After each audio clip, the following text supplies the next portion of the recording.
Colorado Real Estate Exam Study Guide.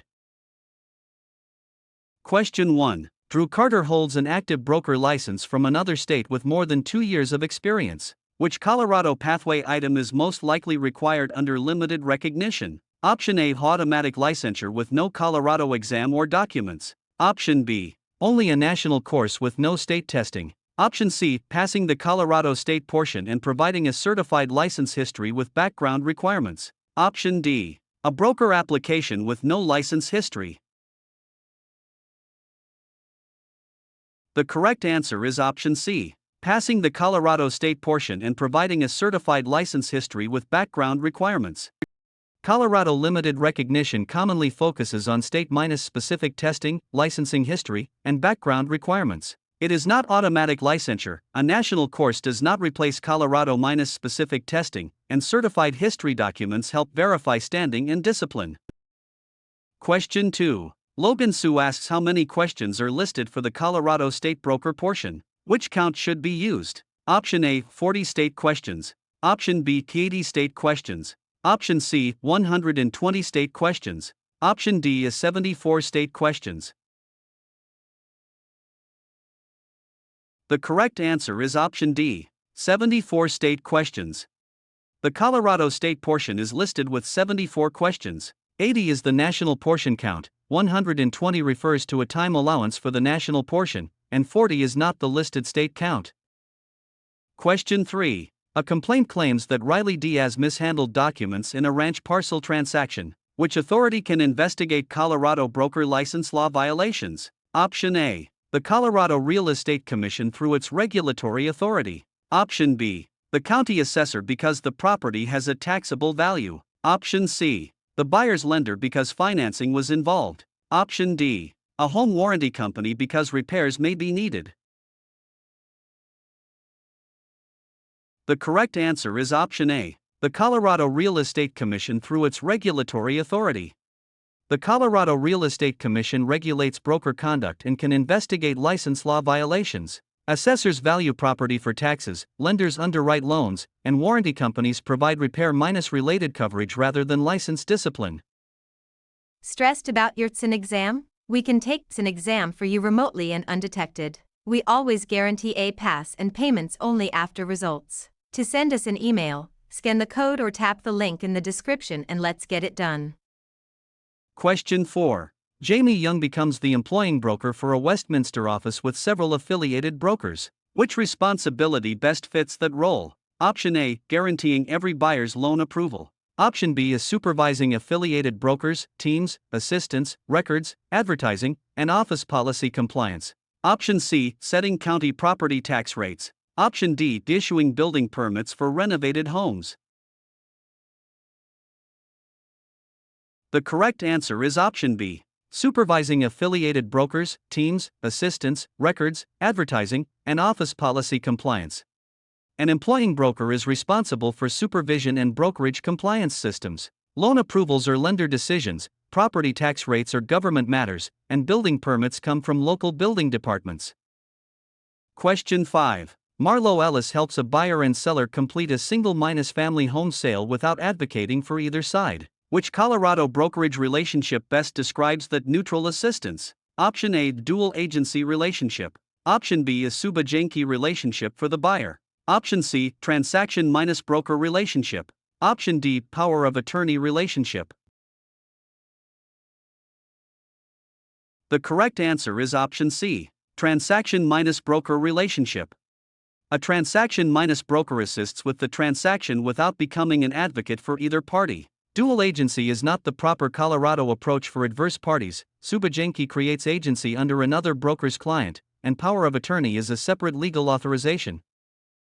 Question 6. A buyer asks Casey Zane to negotiate solely in the buyer's best interest. What must exist before the broker acts as the buyer's advocate? Option A. An automatic transaction-broker relationship with no written agreement. Option B. A title commitment issued by the closing company. Option C. A verbal promise that the broker will try hard. Option D. A written single-agent brokerage relationship with the buyer. The correct answer is option D. A written single-agent brokerage relationship with the buyer. Advocacy for one party requires an agency relationship created through the proper brokerage agreement. A transaction-broker does not advocate, title commitments address title issues, and a verbal promise is not enough to define agency duties. Question 7. Rowan Foster, a licensed broker, wants to buy a condominium personally. What disclosure is most important to make to the seller? Option A. The broker's licensed status and personal interest in the transaction. Option B. The broker's favorite lender even when no loan is involved. Option C. The broker's private tax return history. Option D. The names of every buyer who toured the property. The correct answer is option A. The broker's licensed status and personal interest in the transaction. A licensee buying or selling for personal benefit should disclose licensed status and personal interest. Preferred lenders, tax records, and prior showings do not address the conflict created by a broker acting as a principal. Question 8. Sage Bishop receives a $2,125 earnest money check for a ski-area condo contract. Where should funds belonging to others be placed? Option A. In the broker's personal checking account until inspection is over. Option B. In the appropriate trust or escrow account according to the contract and brokerage procedures. Option C. In the brokerage marketing account for advertising expenses. Option D. In a cash envelope kept at the property until closing. The correct answer is option B. In the appropriate trust or escrow account according to the contract and brokerage procedures. Money belonging to others must be safeguarded through the proper trust or escrow arrangement and documented. Personal accounts create commingling, marketing accounts are for business expenses, and cash envelopes do not provide acceptable accounting controls. Are you looking for TSN exam actual questions? Visit our website pokerexams.com to access TSN exam study guide with actual questions and answers. Scan the QR code or click the link in the description to get TSN exam answer key today. Question 9. A buyer and seller both demand the same $3,150 earnest money after a failed contingency. How should the broker holding the funds respond? Option A. Release it to whichever party calls first. Option B. Keep it permanently as brokerage income. Option C. Do not release the money unilaterally, follow the contract, written mutual instructions, or a proper legal process. Option D. Is split it personally without telling either party. The correct answer is option C. Do not release the money unilaterally, follow the contract, written mutual instructions, or a proper legal process. Disputed earnest money should not be released without proper authority. First contact does not decide entitlement, disputed deposits are not brokerage income, and a personal split would violate the duty to account for funds.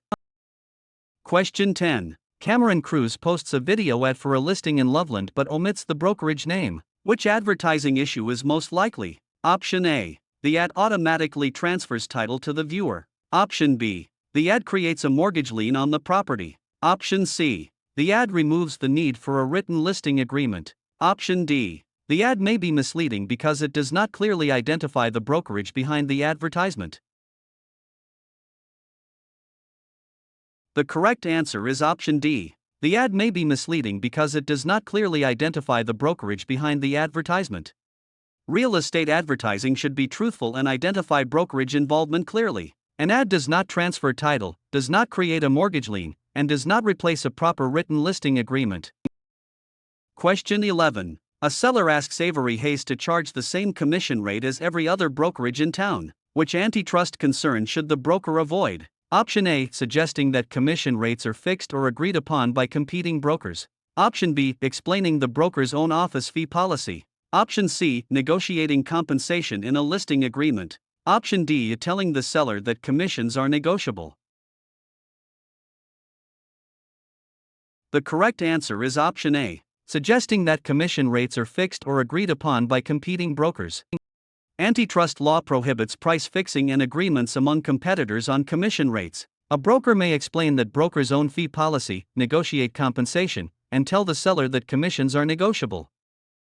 Question 12. A buyer asks Quinn Dalton to draft custom legal language giving unusual post-closing rights in a vacant lot. What should the broker do? Option A. Draft any clause requested because brokers may practice law during sales. Option B, use approved forms when appropriate and refer custom legal language to an attorney. Option C, refuse to use any written contract for unusual terms. Option D, ask the title company to sign the clause for the buyer. The correct answer is option B. Use approved forms when appropriate and refer custom legal language to an attorney. Colorado brokers may use approved forms within their authorized role, but custom legal drafting should be handled by legal counsel. Brokers are not authorized to practice law for clients, unusual terms still need written documentation, and title companies do not sign contract clauses for buyers. Question 13. Emerson Irwin signs a listing agreement for a duplex but leaves the termination date blank. Why is that a problem? Option A. A blank date automatically makes the listing valid for 10 years. Option B. Termination dates are required only for commercial leases. Option C. Listing agreements should have a definite termination date rather than continuing indefinitely. Option D. The county assessor supplies the date after signing. The correct answer is option C. Listing agreements should have a definite termination date rather than continuing indefinitely. A definite termination date defines the broker's authority and avoids an open-ended listing. A blank date does not create a 10-year term, the issue is not limited to commercial leases, and assessors do not complete listing agreements. Question 14. In Morgan Evans's contract for a fourplex, the inspection objection deadline passes without notice from the buyer. Why does that deadline matter? Option A. Deadlines are only reminders and never affect rights. Option B. All deadlines are set later by the county recorder. Option C. The broker may extend deadlines alone whenever it seems fair. Option D. Contract deadlines control when a party must act to preserve specific rights or contingencies. The correct answer is option D. Contract deadlines control when a party must act to preserve specific rights or contingencies. Colorado contracts use deadlines to define when objections, notices, and terminations must occur. They are not casual reminders, county recorders do not set private contract deadlines, and brokers cannot unilaterally extend deadlines for the parties. Question 15. Reese Jensen reviews closing instructions for a Arvada sale. What is the primary purpose of those instructions? Option A. To direct the closing company on documents, funds, preparations, and conditions needed to close. Option B. To replace the purchase contract with a verbal agreement. Option C. To create a new property tax assessment for the county. Option D. To authorize the broker to practice law for the parties. The correct answer is option A. To direct the closing company on documents, funds, preparations, and conditions needed to close. Closing instructions coordinate how the closing company handles documents, money, preparations, and closing conditions. They do not replace the purchase contract, set tax assessments, or expand a broker's authority to provide legal services. Question 16. Finley Flores asks when ownership of an office suite is transferred by deed. Which event is essential? Option A. Printing a marketing flyer for the property. Option B. A delivery and acceptance of a valid deed. Option C. Receiving a verbal value estimate from an appraiser. Option D. Ordering a home warranty before closing. The correct answer is option B. Delivery and acceptance of a valid deed. A deed transfers ownership when it is validly delivered and accepted. Marketing, appraisals, and warranties may support the transaction but do not themselves convey title. Question 17. Jordan Keller finances a Colorado purchase with a $565,000 loan. Which document is the borrower's promise to repay the debt? Option A. Warranty deed. Option B. A settlement statement. Option C. Promissory note. Option D. Listing contract. The correct answer is option C. Promissory note. The promissory note is the borrower's personal promise to repay the loan. A warranty deed conveys title, a settlement statement accounts for closing charges, and a listing contract creates a brokerage relationship with a seller. Question 18. Skylar Grant is selling a ranch parcel with irrigation water rights near Longmont. Which Colorado principle is most closely tied to priority of water use? Option A. Automatic ownership of all underground water by the newest buyer. Option B. Equal monthly sharing among all neighboring parcels regardless of priority. Option C. Federal flood insurance rules controlling every water diversion. Option D, prior appropriation, often summarized as first in time, first in right. The correct answer is option D, prior appropriation, often summarized as first in time, first in right. Colorado water rights are closely associated with prior appropriation and priority of beneficial use. New buyers do not automatically own all underground water, neighbors do not share equally regardless of priority, and flood insurance rules do not determine water minus right priority. Stressed about your TSN exam? We can take TSN exam for you remotely and undetected. We always guarantee a pass and payments only after results. To send us an email, scan the code or tap the link in the description and let's get it done. Question 19. A landlord tells Harper Lewis not to show a Littleton rental to applicants with children. Which law topic should the broker recognize immediately? Option A, a familial status discrimination under fair housing law. Option B, a legal occupancy preference that overrides federal law. Option C, a zoning setback requirement. Option D, a title insurance exclusion. The correct answer is option A, familial status discrimination under fair housing law. Refusing applicants because they have children raises familial status discrimination concerns. Zoning setbacks involve land use, title exclusions involve ownership risks, and a landlord preference does not override fair housing requirements. Question 20. Taylor Hughes manages a rental in Fort Collins and collects a $2,485 security deposit. Which responsibility is most important? Option A, use the deposit for brokerage advertising as soon as it is collected. Option B, is safeguard and account for tenant funds according to lease terms, trust rules, and applicable law. Option C, treat the deposit as earned commission immediately. Option D, record the deposit as a deed in county land records. The correct answer is option B, safeguard and account for tenant funds according to lease terms, trust rules, and applicable law. Tenant funds and security deposits must be safeguarded and accounted for properly. They are not advertising money, they are not automatically earned commission, and they are not recorded as deeds.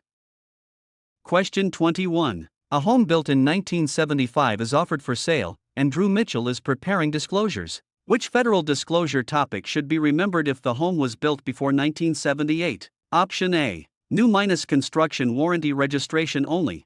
Option B, commercial securities prospectus delivery. Option C, lead minus based paint disclosure requirements. Option D, a flood insurance disclosure only because the home is older.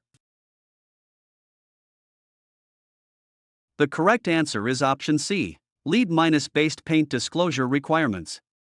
Residential property built before 1978 triggers federal lead minus based paint disclosure requirements. New minus construction warranties involve a different issue. Securities prospectuses are unrelated to ordinary residential sales, and flood insurance is not based only on the age of the home. Question 22. Logan Imani buys a property for $552,500 with an 75% loan minus to minus value loan. How much is the buyer's down payment before other closing costs? Option A, $414,375. Option B, $27,625. Option C, $690,625. Option D, $138,125. The correct answer is option D, $138,125. And 75% loan means the lender finances $414,375, leaving $138,125 as the down payment before separate costs. The loan amount is not the down payment, 5% does not match the stated ratio, and adding the down payment to the price double minus counts the obligation. Question 23. An investor asks Riley Novak to estimate value for a rental producing $58,800 net operating income at a 6% capitalization rate. What value is indicated? Option A, $980,000. Option B, $3,528. Option C, $58,860. Option D, $98,000. The correct answer is option A, $980,000.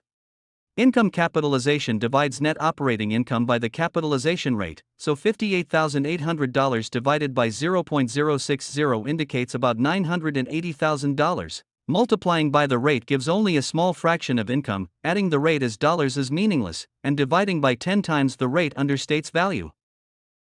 Question 24. Using a 360-day proration year, annual property taxes are $3,180, and the seller is responsible for 127 days. What tax debit should be charged to the seller? Option A, $3,053. Option B, $1,122. Option C, $265. Option D, $1,106. The correct answer is option B, $1,122. With a 360-day year, the daily rate is $3,180 divided by 360 and then multiplied by 127 days, which rounds to $1,122. Subtracting days from dollars is not a proration. 1 month of taxes ignores the stated days, and using 365 days does not follow the instruction.